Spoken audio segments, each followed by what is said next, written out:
Thank you, Arlene. Thanks for giving me the opportunity to present some information on this sixth class of chemicals, the metals. I'm Graham Peaslee, as it's listed on the slide here, and I'm going to cover just a couple or a few of the metals of most concern in consumer products and that are in our environment. And I'll try to do so in a way that makes clear what all metals have in common and why some are of more concern than others.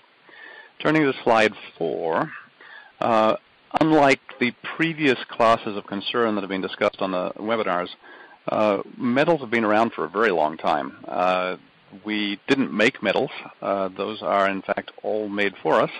We have just learned as a society how to dig them up as ores, and then we transform them into valuable products that are typically made of metal.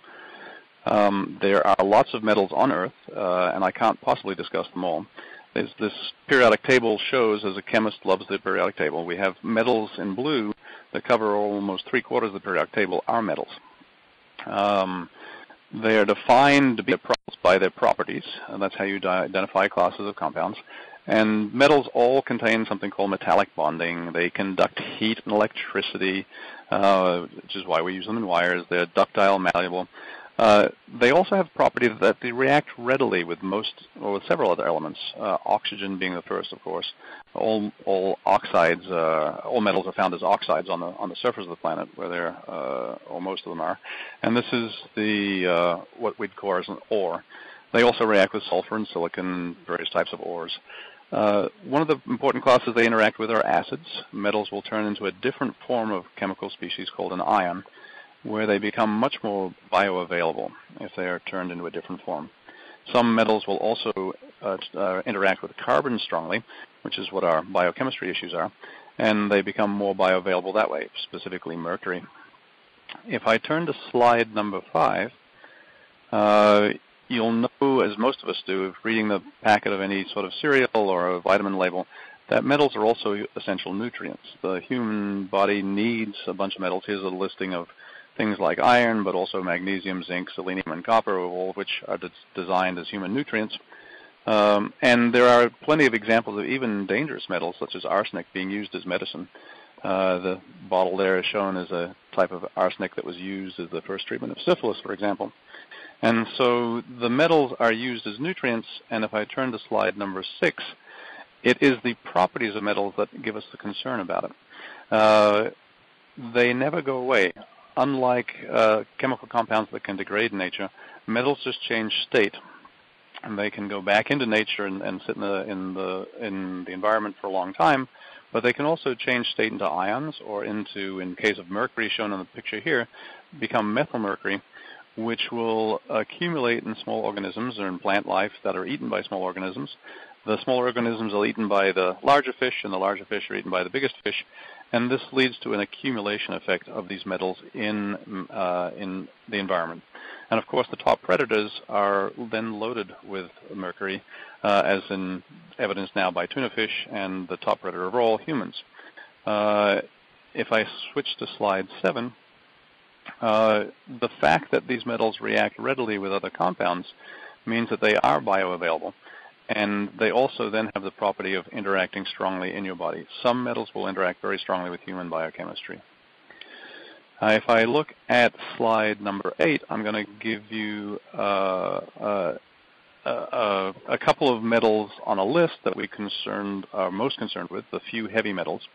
And as you know, that almost any substance can be toxic at high doses, but the reason that metals are special is that some display extraordinary toxicity at extremely low doses. And that's why we've got a hit list of 4 or 5 that I'll discuss today, though there are several other metals not on this list that are very toxic, but these are the combination of toxic atoms that are also quite abundant. Lead, arsenic, mercury, chrome, all these metals that are relatively abundant in our society and that are also highly toxic. For example, plutonium is the most toxic, I'm told, but that's not so common. The metals can also be both acute and chronic. That means that you can certainly use arsenic as a poison, a rat poison, but it will kill instantly if a high enough dose. But what we're mostly concerned with in consumer products is the fact that metals could be there at subacute levels, so-called chronic dosages, where you get a long-term exposure and it bioaccumulates in the body. If I switch to slide 9, I'm going to tell you stories about just 2 of the metals, but we'll talk about many others as needed. The metal biochemistry is well known for lead. It's one of our first examples of inadvertent use that put it into the environment. But the thing to take away from this in the next slide is how varied the symptoms are with these types of metals. Lead is known to attach to red blood cells. It can also replace the calcium in bones such that it can stay in your body for a very long time. It will cross the placenta and to the fetus. It will also be stored in muscle tissue, and it targets all sorts of different organs in the body. It has specifically the nervous system. Can cause neurological dysfunction. There's a famous study back already 10 more years ago that describes the increase in lead in children's blood. If it goes from 0.1 to 0.2 parts per million, we get something like a 2.6 point drop on an IQ test. And that's really disheartening to know that just a little bit of lead in the children's blood can have a huge lifelong impact on their neurological function. These are called developmental deficits and things like this. They can also, in extreme cases, cause anemia and red blood cell failure, and all the metals will attack the kidneys, which are designed to clean them up a little. The most famous examples are shown here of lead in our gasoline supply, originally put in to stop the car engine from knocking. We didn't phase it out until the mid-70s, and it wasn't because of the health effects of lead that we phased it out. We actually phased it out because of the catalytic converter problem. Lead ate up the catalytic converter. And of course, when you put lead into fuel and you burn it in a combustion engine, out the tailpipe comes a lot of gaseous lead, which then deposited on the ground around roadways and led to much higher lead levels in certain areas of the country than others. Similarly, we found consumer products which in the household use lead, and from Holland, Michigan, the Dutch Boy paints are a great example, where they historically produced a lot of pigments with lead, and they espoused that it had much better properties for the paint that were being applied. But of course, after exposure to sunlight, the lead would flake off, and children, and particularly children, were susceptible to the amount of lead being ingested. If we go to slide number 10, I'll talk a little bit about arsenic, which has a different mode of operation in the body. Arsenic will blind the red blood cells again, but it also goes particularly to the proteins in the skin and the nails. So you have examples of skin lesions and cancers that will be caused by arsenosis. It's both an acute and chronic toxin, but it causes cancer. It's a carcinogen, human carcinogen. It also targets the peripheral sensory system with numbness and lack of feeling, and can cause anemia and vascular disease. The most famous examples that we have around here of getting arsenic into our environment come from the World Health Organization's putting in the clean drinking water wells in Bangladesh, where unintentionally they hit a strata of rock that was laden with arsenic. And so the villages that were supposed to get healthy water are actually getting arsenic-dosed water, with resulting diseases that are catastrophic. In the more closer to home, the treated wood was for many years treated with a combination of chrome, copper, and arsenic. And that green wood would then last against microbial degradation in the soil, which means that the structures you put outdoors would last longer. But unfortunately, it also led to arsenic-laden splinters that you would put into bodies and into the soils. Arsenic would be spread around. So on slide number 11, we're trying to get to the punchline here of where would you find metals in common-day products. And there are many intentional places that we use them, and these are typically in pigments and dyes. And the most recent examples, the rubber duck on the left is a famous one, where you're using a X-ray fluorescence instrument to measure the paint to see if the duck, a children's toy, was painted with lead paint in another country. And indeed, there are many examples where that happened. Of interest to my students today are also the tattoo inks.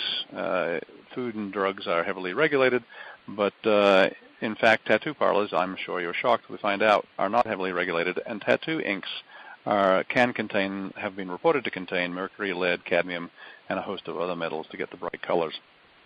More recently, there's a report recently out about lead along the parade route in New Orleans. It's much higher in this dirt on the parade route than it is in the surrounding parishes, and that's been traced to pigmentation use in the Mardi Gras beads, which is a big industry in New Orleans, of course, all imported from another country, and there's still lead pigments to be had. Similarly, we had Venetian blinds a few years ago. The red ones came and were actually painted with lead paint.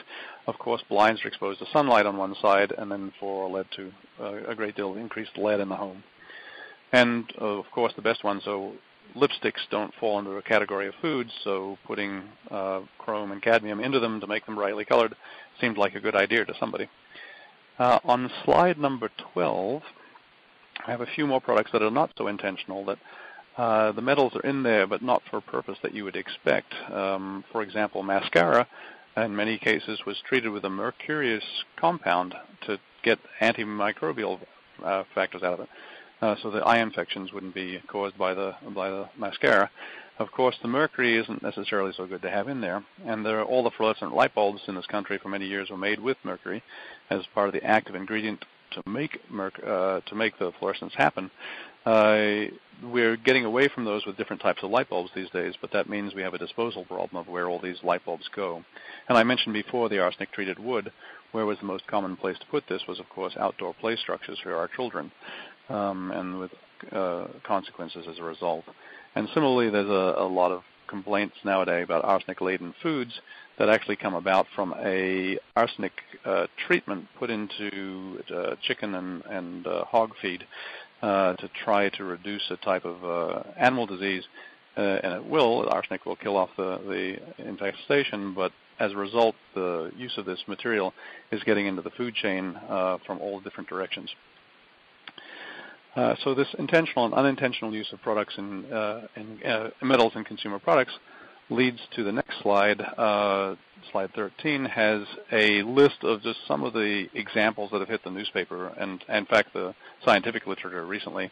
There's an article very recently about the toys and children's jewelry brought on the North American market, and little pictures in the scientific article of all these items that were found at a local store, again made with pigments in most cases. A few years ago, Shrek was painted with a green cadmium paint, and that was led to a large recall from McDonald's and large corporations like this that have been affected by the unintentional consequence of pigments. And then there's a report here from 2010 of protein drinks containing a lot of extra metals that you may not be able to read right there, but they're over the state limits or suggested limits on several of the heavy metals. So they can get into products. The question is now on slide 13, what are the take-home points you can get from this? I don't want to go into each metal. It would take far too long. But there are some commonalities. Metals are everywhere, and generally you'd like to reduce human exposure to them. They can change form to more bioavailable and less bioavailable forms, but they never go away. They will accumulate. And their biochemistry is very different depending on which metal it is. And that causes a wide range of disorders, so that any set of symptoms might be related to any number of metals or other products of the other six classes, for example. And interestingly enough, I think the lead example is a good one. We have had a long love-hate relationship with them in the sense that metals are very practical and very useful for many reasons. For example, the first identified lead poisoning case in the United States was in 1887, and lead paint was easily identified as a source in a child in 1904 in a published literature. Yet our first ban of interior lead paint wasn't until 1978. So it took us almost 100 years to identify, from the identification of the toxin, to actually remove it because of the popularity of these in lead paints. Generally, we wanted to take home the idea that we remove our exposure to metals as much as possible. And recycling options exist for metals. They don't need to be put back into the ground where they can contaminate, but they can be recycled into other objects.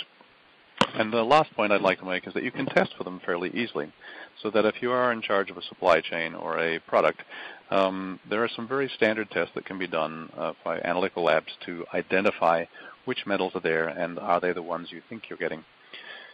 On the next slide, the last slide, number 15, I'd just like to end by saying that we should all ask, as both consumers but also as producers of products, Do we need them? Are there metals in the products that we manufacture or sell or use? And do we test for them routinely? Often it's left to somebody in the consumer market to have discovered the metal, and that's the worst way to find out that you've got some in your product. What functions do the metals serve if they are in your product, and how necessary are those functions are great questions to ask. There are usually alternatives. We managed to get rid of the lead in gasoline because we changed the gasoline engine. And similarly, we can find lots of other ways to treat wood, and people have done so since that's been called in. I would suggest the reference here that Arlene mentioned briefly at the beginning. It's an e-book that you can download for free. It's written in a very accessible language about a small dose of toxicology to understand how such small dosages can have such large effects, with lots of good references in there. And I'd be available for any further information. My email is listed there. And Sam at the Green Science Policy Institute will also be able to direct you to people who may be able to give you specific questions on specific metals. Thank you for your time. Thank you so much, Graham. We have some questions. Arena asks, what are the kind of exposure pathways of heavy metals? Like, how does lead in jewelry enter the body? That's a great question. There are multiple pathways for every metal, of course. Mercury can be inhaled, but most metals are ingested. And so the lead in a paint or the lead in a toy that would enter the body is typically not by swallowing the entire toy, though that does happen. It is often done by having the lead flake off into dust, and the dust getting into the products that we consume. And that means or if it's in contact with the metal at some point, old tin cans that were soldered, those types of accidental transmission to our food chain is one way of getting consumer product directly into the body.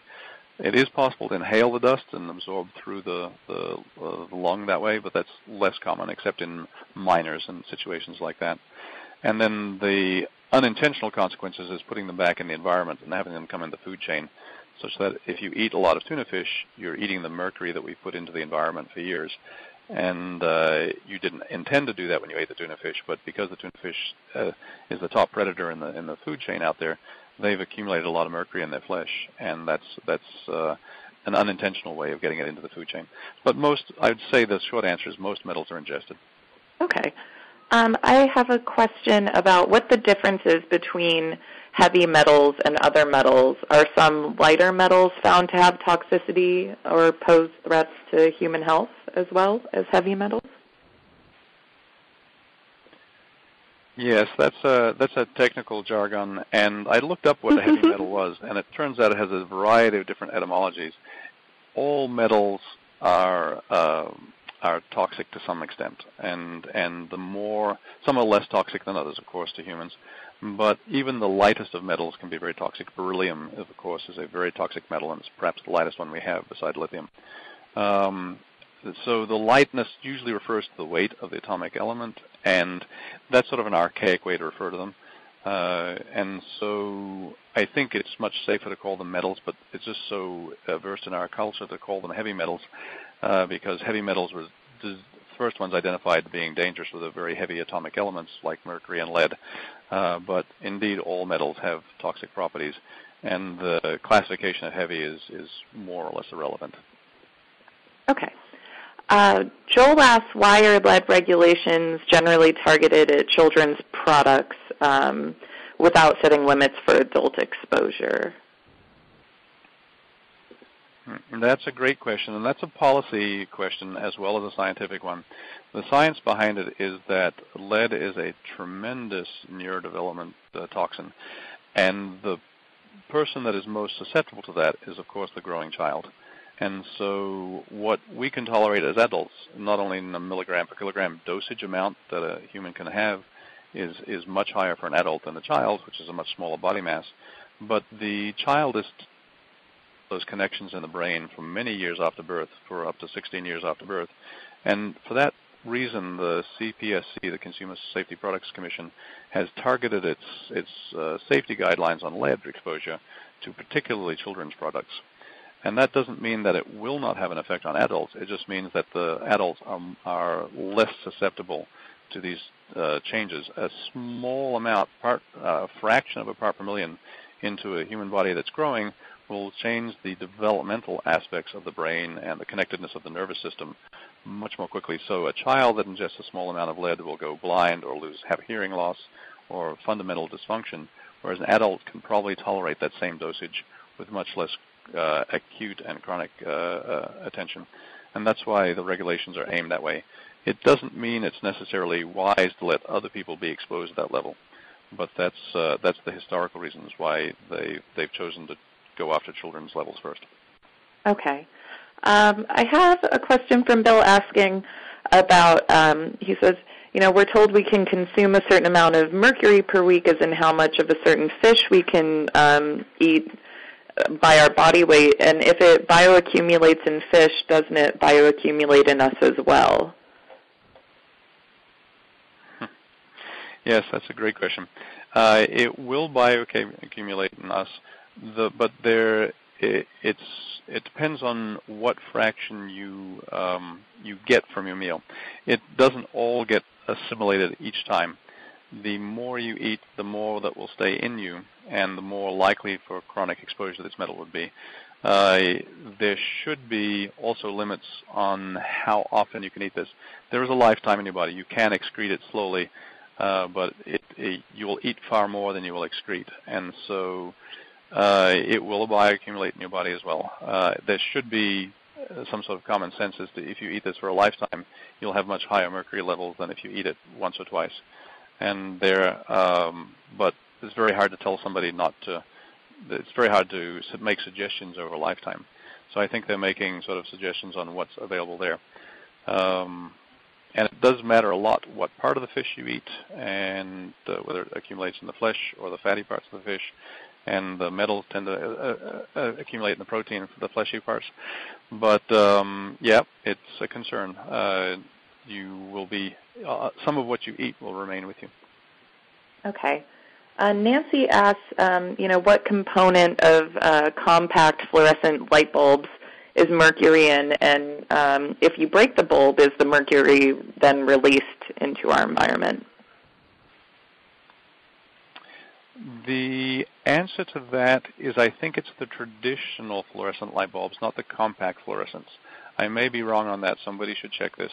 Okay. But the newer compact fluorescents, I believe, are mercury vapor-free, but I'm not sure of that. The older traditional light bulbs, the ones that we use at work that are 6 feet long, that have standard plug-and-play, those are the ones that have a mercury vapor component to them to make them fluoresce. And I'm not sure about the newer fluorescent models. I know the LEDs and things like that do not have them in, but I'm not sure about the compact fluorescents. And indeed, if they stay inside the product, even if they are mercury vapor, if they stay inside the product, then you are presumably quite safe for them. But light bulbs, when they hit the waste stream, are often broken, and that way mercury vapor and mercury dust can get out into the environment. Okay. I have one final question because we are out of time. Cheryl asks, are heavy metals considered endocrine disruptors? Yes, some heavy metals can be endocrine disruptors, but as a class, they're not considered endocrine disruptors. I believe individual metals will really interact strongly with the endocrine system, but many of them are not, and so they're not considered endocrine disruptors as a class. But individual metals certainly can do that, and there are examples of those. But there are much more concerns about organic mimicry of endocrine system chemicals. That most of the endocrine disruptors are called the phthalates and things like that. Metals per se can generally go after the nervous system and the brain and a few of the neurological functions and proteins. But that could affect the endocrine system, but it's not their primary. It's